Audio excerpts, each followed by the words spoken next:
right, what's up, gang? Tonight, the gate was 9.3 million. Attendance was 19,039, sold out. The fight of the night was Aldana versus Rosa. The performance of the nights were Shamil, Lipsky, and Emmett. They all won $50,000. Congratulations to them. I guess before I get started, I'll announce some fights for you guys here. This Miami card is stacking up to be badass. Michael Venom Page versus Kevin Holland. Song Yadong versus Jan. Gilbert Burns versus Jack Della. And Ian Gary versus Jeff Neal. Who's got the first question? We just gonna drop Michael Venom Page in there, like it's a new matchup. I mean, what do you think about his? These are the fights for Miami. Very nice. I guess I just want to ask you off the top, Bryce Mitchell, an update for him. Yeah, he's been released.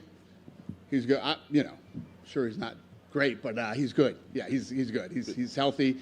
He passed all his tests and he's okay. Good. He's been released from the hospital, and he was like halfway through the show. He was released. Awesome. So it wasn't like just now. Main event, a little bit of a perplexing main event, I guess. What were your thoughts on that? I guess my take on it is, and you guys can let me know what you think, but when you're 35 years old and or any age in this sport, you're like, yeah, I'm going to wait. Waiting is never a good idea in this sport. This sport doesn't wait for anybody. And I think he looked slow tonight. He got out wrestled. Leon looked good. Leon looked fast. Looked like he had trouble dealing with his speed, and then getting out wrestled too. And not to mention the fact that Leon absolutely destroyed that leg too. Yeah. So we talk about him waiting. I mean, I think the thought was along the way that you guys were kind of holding him out for a title shot. Were there other fights you wanted for Colby? I don't ever have anybody wait in this business, man. This is not a business that waits for you. Yeah. Your windows are very short, and you never know once you start getting up into your mid-30s when you're going to show up and just not look like you anymore. Yeah. Bilal Muhammad was the backup this week. I think you said he's next. It still seemed like the next fight for. I'm not even thinking about that right now. And last thing I'll ask on the main event with Leon, do you have an idea, like, let's get him back to England now, or we like him here in the States now, or do you have an idea, a plan, like, where it makes sense for him to fight? Obviously, it makes a lot of sense to have him fight in England. If you look at what the kid's done, he beat Usman twice and just beat Colby. Colby's the guy that I was saying if Usman didn't exist, he'd probably be the dominant champion in that weight class, and Leon beat them both. So, yeah. Nice. Much respect to him, and he looked incredible tonight. Co-main event, Alessandro Pantoja looked very good. Yep. Against a tough opponent, I guess. What did you think about his performance? Yeah, same. I mean, he looked great tonight. He looked great. Shavkat threw me off in the beginning when the way he was grappling instead of striking. Then he ends up submitting Wonder Boy, who's never been submitted. So Josh Emmett, holy shit. I mean, that punch was so loud and devastating, and and then the whole undercard. I mean, the undercard was incredible. Yeah. The last thing I asked about flyweight, we got Brandon Moreno and Amir Albazi coming up. Do you kind of look at that as a number one contender fight now? What's the question? Brandon Moreno and Amir Albazi. Do you look at that as a number one contender fight? Probably. And then last thing for me, it looked like there was a little skirmish in the crowd today between Strickland and Trickus du Plessis. I guess, what can you tell us about what happened and your thoughts on that? So what kind of an asshole sits Strickland next to du Plessis? This asshole. That's who. Yeah. I mean, you actually manually did the seating assignment for that? I do every seating assignment every week. Yeah. All right, so that's on you. Yep. Do we know? Fucking stupid is that? I mean, seriously. Well, I don't know what humans you can sit Strickland next to, but definitely not du Plessis. It was. I don't even know how I missed that, and yeah. So. I guess everything's good. I mean, just shit happens, and we move forward. This is the business we're in. I say it all the time. Jumped in there, told Strickland to relax, go in the back. He decided to leave, so he left the arena, and du Plessis is good. We were just literally talking to him right outside the door there. So, gentlemen, we are in the fight business, and ladies, we're in the fight business, and these are the things that happen. Dan, right here. Hi. What do you do with Tony Ferguson moving forward? Because obviously he took a lot of damage in that first round, but then he tried to fight back, and I think that's, what, 7 losses in a row now. I would love to see Tony retire. And what do you go with Paddy Pimblett? Obviously, Tony's popular, but like I said, he's on that kind of that skid. Do you now skyrocket him up? Well, listen, when you talk about a skid, right, you look at the guys he fought, too. And that plays a factor into it. And how did he look right up until he lost? Tonight, Tony did not. Tony tonight looked like he should retire. And similar question, Cody Garbrandt, where you go with him? He wants to fight Davidson Figueiredo, possibly UFC 300. A lot of people saying it looks like the Cody that fought Dominic Cruz when he won the title. Cody looked damn good tonight. Yeah, he looked good. I do have to ask, I know you said that we're in the fight game and people say mean things, but did anything this week bother you at all? Absolutely. Yeah. It bothered everybody, I think. Listen, what I say is true. We're in the fight games. Lots of mean things are said. And one of the things that I really don't like is family. When you start going after family and whether it's the kids, the wife, the parents, the whatever, it's just such a nasty thing to do. But again, this is one of those sports where you say horrible things and then 24 hours later it goes down. You know what I mean? And that's why tonight you saw Leon's corners going crazy, and I went over and said, guys, listen, you won. You won in the most dominant possible way to win. You out-wrestled, you out-struck, you completely dominated tonight. If this turns into what it could possibly turn into, he's going to get fined. And it's not worth it. It's not worth it. You won the fight. Last one for me. Do you have to, like, when Colby brings up, Leon's murdered father, do you have to pull him aside and say, like, hey, maybe don't say stuff like that? Because Leon tried to get after Colby at that press conference you weren't at. 100%. Yeah, no, I don't ever tell anybody what to say. You know what we will say? Guys, when you go out on that stage, do not touch each other. Everybody thinks that I love when these type of things break it. No, I don't love it. And more importantly, the commission doesn't love it. And the commission is the government. So, no, we don't like this stuff, and we do everything in our power to make sure that it doesn't happen. Dana down here. With Colby and his performance tonight, obviously the time away from the cage probably was a factor, but do you think there was pressure on him, involving Trump to the level he did, wanting the belt wrapped around by him, 35 years old, potentially last title shot? Do you think maybe the pressure got to him a little bit? Yeah, I think pressure gets to everybody. I'm sure Leon had a ton of pressure. I mean, he was just talking about what he said about his father, and, the last thing you want to do is now go out and lose to that guy. All these guys deal with pressure. But Colby's been in big fights before. This isn't Colby's first rodeo. He's been in big fights, and Colby just looks slow and old tonight, in my opinion.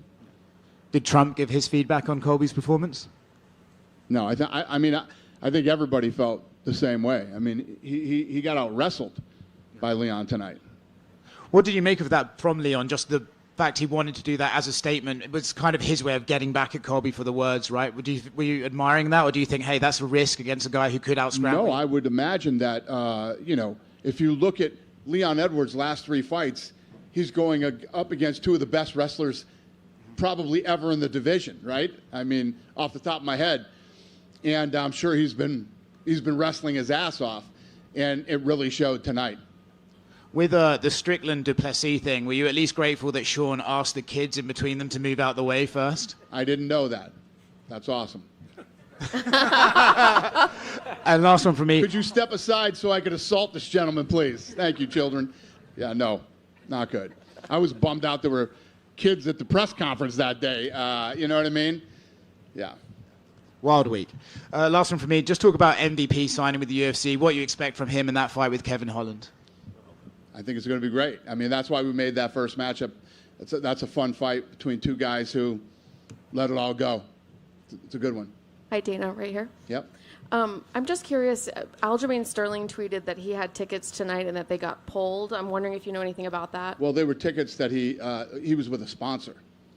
I don't know how they got pulled or what happened, but the team reached right out to him and he was like, "Yeah, never mind. I'm good. I'm going to leave." Okay. Also, it's been a while since we've talked, but the Power Slap was approved in California. I'm just wondering if there's going to be an event maybe around UFC 298. Yeah. So going into next year, You're going to see a lot of states open up in the first couple of months. We should have 5, 6, 7 states in early 24. And yes, we will start traveling around and doing events. Thank you. Thank you. Dana, right here, right in front of you. What were your thoughts on Shavkat Rakhmonov's performance tonight? Obviously, another dominant win against a tough guy. Yeah, he looked good. I was a little shocked at the grappling, pushing against the fence. I didn't see that coming. But then he ended up getting the takedown and the submission. And, the first guy to submit him. And on the opposite side of the equation, Wonder Boy, I'm just curious, where you think he goes from here. He's getting older in age, but he's still pretty competitive. He's had some wins recently. Yeah, I don't know. I mean, that's something he and his team are going to have to talk about. He's not in the same situation that I feel Tony Ferguson is in, so completely different. Then one more thing about the Strickland incident. There were some police officers that were involved kind of breaking it up. To your knowledge, was there any sort of legal issues? No. I'm sure the police got better shit to do than, 2 guys who are going to fight here in a month getting into a, skirmish here at a fight. And when it gets physical like that, would you ever consider fining? I'm not talking about the trash talk and stuff, but in terms of actually No. It's my job to make sure that stuff doesn't happen. If I wasn't an asshole, those two wouldn't have been sitting next to each other. It blows my mind that I let that slip. It just blows my mind. Yeah. Thanks. Dana, right back here in the middle. Mm-hmm. Hey. Right back. Dana, Brittany Palmer's last UFC event. Obviously, there's a lot of ambassadors who don't fight that are part of the UFC family. Just what are your thoughts on her run in the UFC? Yeah, her and Ariane both. So they both done their last walk, I guess you would call it, and they've been awesome, and we loved having them here, and yeah, it's all good. A lot of people, myself included, were surprised there wasn't a surprise announcement of the main event for UFC 300 at yesterday's big seasonal press conference. Are you planning to go big when you do announce that one? Well, we're still working on Miami. Miami is becoming this ridiculous card right now, too. So as we head into the new year, we'll start getting 300 dialed in. And then we wanted some stuff to play out first. Thank you. Yeah. And then finally, just curious, was there any talk about trying to rebook Ian versus Vicente Luque, or did things just fall apart? We offered Luque a bunch of fights. He turned them all down. Thank you. Yep. Over here.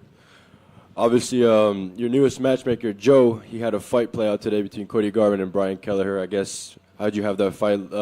What'd you think of that fight, and what'd you think of Joe's first fight as a matchmaker? Oh, okay. Yeah, got it. You threw me off for a minute there. Great fight. Yeah, great fight. And, right until the end, it was an awesome fight. And you just mentioned there Vicente Luque, he was supposed to fight Ian Gary, but obviously Kevin Holland, I'm sure you saw, he kind of threw his name into the hat as a potential replacement. Now that we know that he's fighting MVP, was there ever even a possibility of Kevin Holland stepping in to fight this weekend? No. And do you think we're going to see more seasonal press conferences going forward? Yeah, we've been doing them for a long time. I was just asking because, it's like the first one in a long time. Yeah, well, we went through COVID. Yeah. Thank you, Dana. Yeah. Dana down here too, right? Dana Yep. Talking about the signing of MVP, you're throwing them straight into the deep end with Kevin Holland. Is that because of his age is kind of getting up there? He's 36, 37, I believe, or is that because of how highly you rate his skill set? Yeah, I think it's a lot of things. I think it's his age and his experience, and it's the right fight to make. And I know earlier this week you said that you are going to come back to the UK. Is that going to be 2 shows? Because it's looking like March is going to be unlikely at the O2 Arena, so it looks like at the earliest you'll probably come in the summer. Would a end of year show like maybe December or maybe even earlier? I don't know yet. We haven't really got that far. We're coming into 24 right now, and we still have a lot of TBDs on the board, so we're still kind of figuring that out, but we're absolutely coming back to England, yes. And final one for me, UFC 100 and UFC 200 had fights that still live in this memory, today, obviously, 14 and then 7 years ago. How big do you plan on making UFC 300, and do you think that you'll be able to top those 2 cards? Well, think about tonight, the buzz and the energy around tonight's card, and look at the stuff that I'm telling you guys about Miami. So we got to beat, this, Miami, and a bunch of other great cards that are going to happen this year, so... I don't remember who I was talking to, but the way I see UFC 300 is when it comes out, people are going to be going, holy shit, that's the first prelim of the night? That's what UFC 300 is going to be. Thank you. Danish Giant, you're right.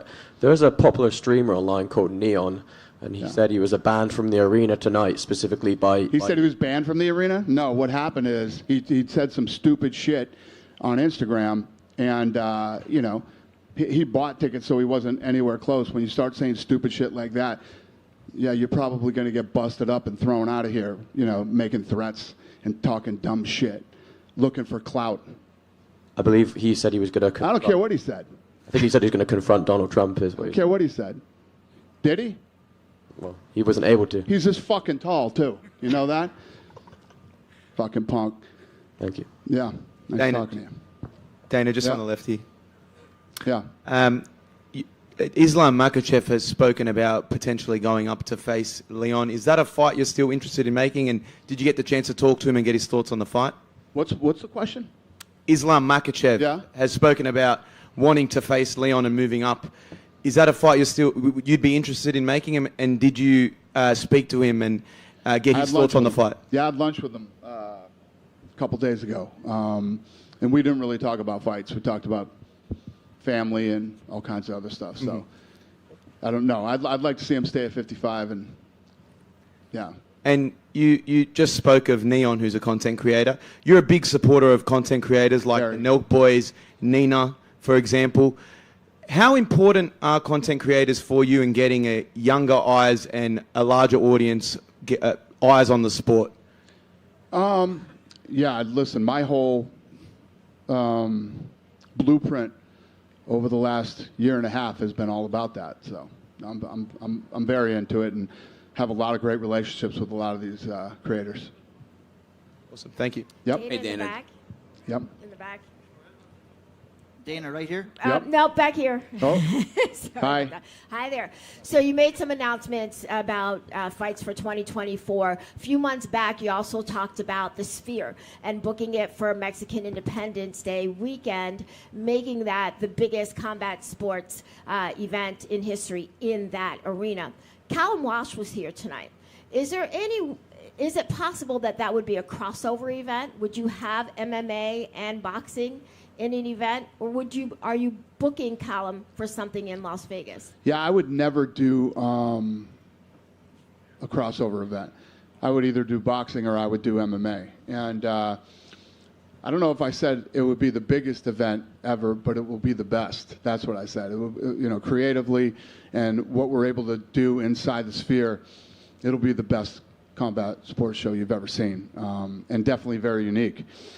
And then, no, I'm not planning on Callum. Callum will probably fight in Ireland next year. And just to follow up on boxing, we saw you recently with Vinny Pazienza's belt. And today's Vinny's birthday. Did you talk to Vinny? Did you wish him happy birthday today? Yes, I did. I wish him a happy birthday today, yeah. Thank you. Thank you. Dana, right here. Go ahead, buddy. Ian Gary versus Jeff Neal. Was that the plan for Ian Gary if he had got through Vicente Luque tonight? No. We wanted to remake that fight, is what we wanted to do. So I met a bunch of Irish fans outside the arena. They flew over to see Ian Gary. They were begging me to ask you about the Irish event, when it might be happening. I'm wondering if you're feeling a little bit festive ahead of Christmas. Well, the Irish event I was talking about wasn't UFC. It was boxing. Right. So the UFC is not going to come back in 2024? Well, I didn't say that either. I don't know. Okay, thank you. Thank you. Hey, Dana. Go ahead. Yeah. I'm curious, the conversations you've had with Colby, because you mentioned that, waiting is a bad thing and the window is so small. And, he was really good. He was like right there with Usman, who was the pound for pound best in the world. And not only that, but he also sells. Like, people want to see Colby fight.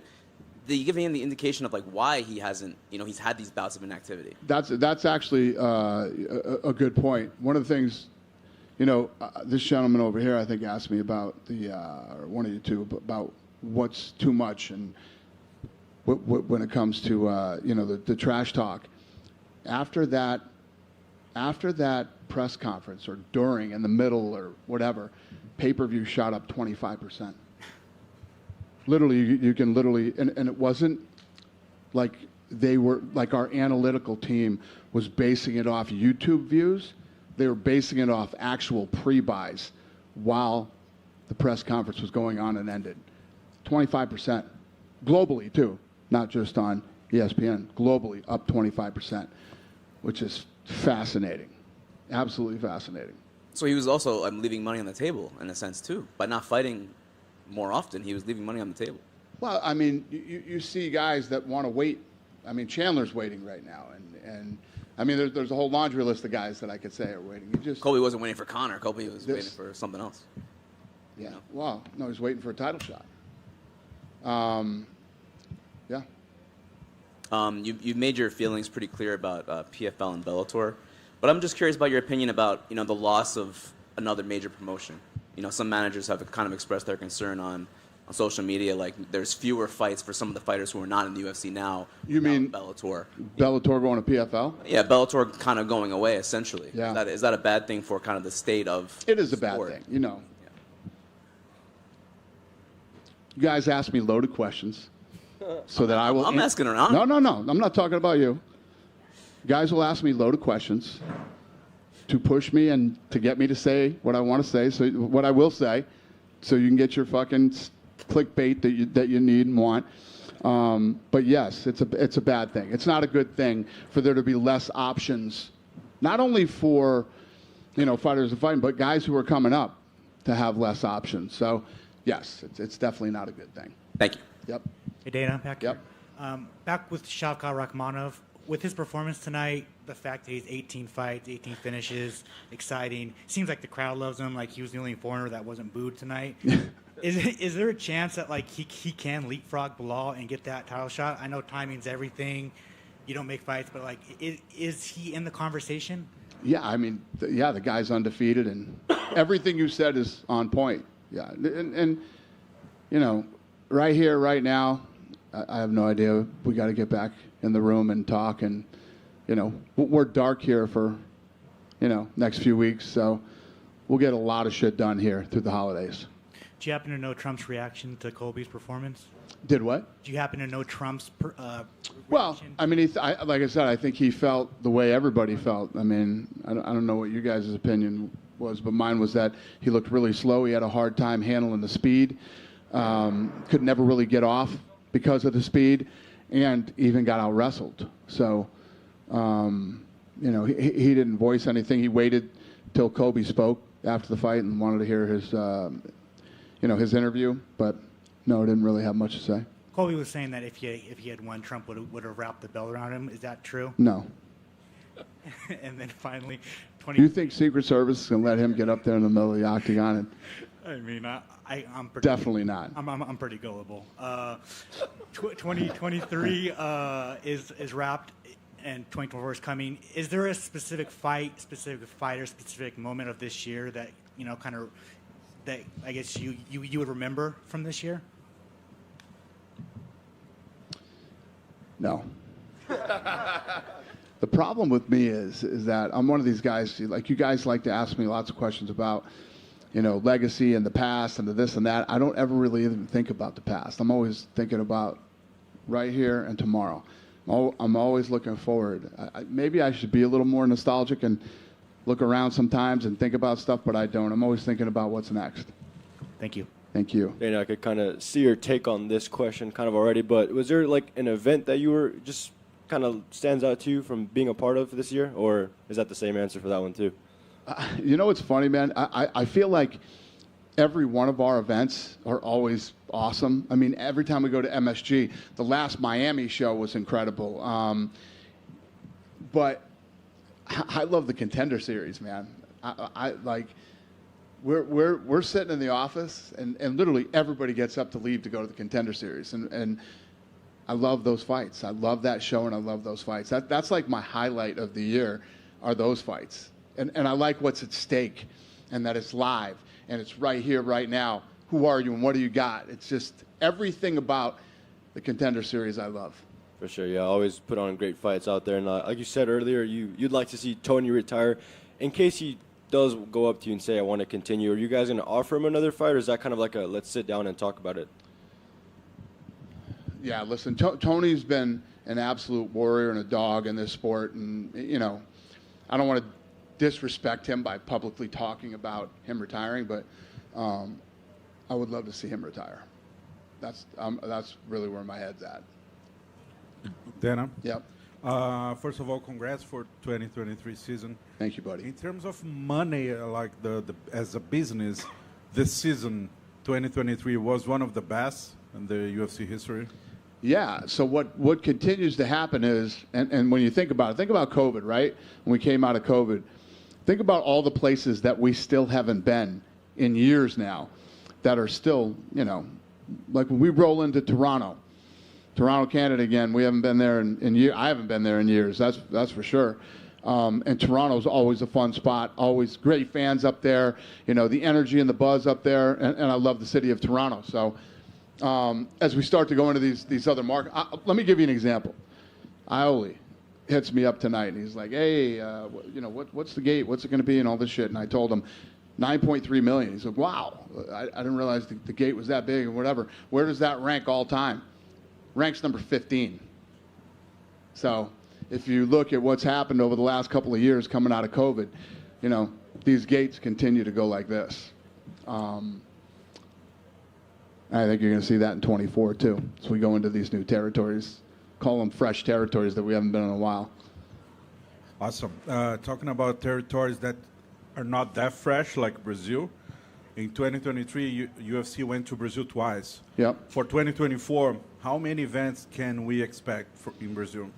I don't know that right off the top of my head either, but, obviously, how I always talk about Mexico and England, and, Brazil is a very important market that's, not only loaded with tons of fans, but tons of talent. So we're always going to be going to Brazil. Pantoja, Alexandre Pantoja, he was asking tonight that he told me he's going to ask you and the UFC to give him the chance to headline or maybe be the common event in Brazil. He wants to fight in Brazil. Do you see that happening? Do you think it's possible for the first semester in 2024? Yeah. Nice. Okay. Last two questions. Do you have any update about Charles Oliveira and Paulo Costa when they're fighting? Is there any negotiation with them both? No. Last but not least, Saudi Arabia. You were talking about that. It's going to happen, the first UFC event there, right? Saudi Arabia? Yes. What's the question about it? It's going to happen, the first UFC event over there, right? Yeah. So, since it's the first, and can we expect like something huge, like maybe, even though it's a You fight talking about night, the card? Will the card be great? Yes, going to put together a badass card for Saudi Arabia. even though it's not a pay-per-view, can we expect Yeah. like a title shot headlining? It's a great question. It's the first time we've ever been to Saudi Arabia.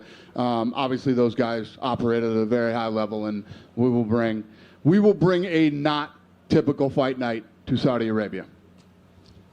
Dana. This has to be the best audio we've ever had in this press conference, in this tent. There's no helicopters right now. Elliot. Well, there's some fucking machine. I can hear everybody here, and I can't hear anything ever. This Even is me. incredible. Yeah. Even you. Well, I understand you. This is unbelievable. Yes. Dana, down here to your right. Yeah.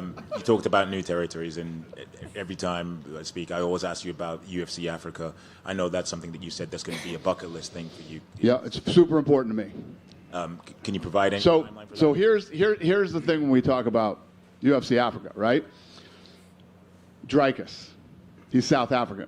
So there's this whole thing about, well, if you go to South Africa, you're not really going to Africa. You know what I mean? But if the guy who ends up being the guy is from South Africa, then we would probably start in South Africa. And then that my long-term goal is to really plant some roots there, like we're doing in Mexico, like we did in China, like we're going to do in other spots too, and start pumping out young talent from that country. And obviously you mentioned South Africa there. What other countries have you earmarked as potential locations? Well, we've talked about Nigeria. You know what I mean? We've talked about, what was the two? There was Nigeria, Rwanda were the two places that we're talking. Dana. So the three places, South Africa, Nigeria, and Rwanda. Wonderboy walked out with Jack Black and Tenacious D Gang. Any chance more of the same from fighters if they propose the idea to you? Yeah. Tony walked out tonight with. Yeah, exactly. So yeah, I'm always cool with that. As long as nobody's singing or, any of that shit, we're good. Yep. Dana, just kind of curious, what are your goals looking like for 2024? You have a big plan. What are some of the goals that you hope to accomplish that you haven't mentioned yet? In 24, we're gonna be opening the PI in Mexico. We're gonna do a live event down in Mexico. I'm really gonna start grinding down there, and all the plans that I've had over the years. Then, like she was saying before, then is Mexican Independence Day at the Sphere.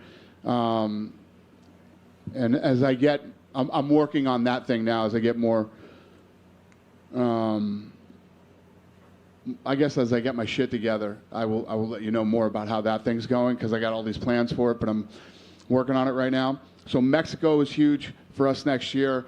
Like I was saying to this gentleman earlier, Leon Edwards winning, and beating Usman twice and beating Colby. The UK is big. I also was saying the other day, I want to start hitting places like Manchester and, other places in the UK other than just London again. And first fight in Saudi Arabia, like we were talking about, that's got to, we got to deliver on that one. So we got some big things working that we have to. It's one thing to sit up here and yap about it. It's another thing to deliver. Talking about bringing a boxing match to Ireland. A lot of new stuff going on next year. Fun stuff. You done with me? Happy holidays, everybody. You and your family have a great one.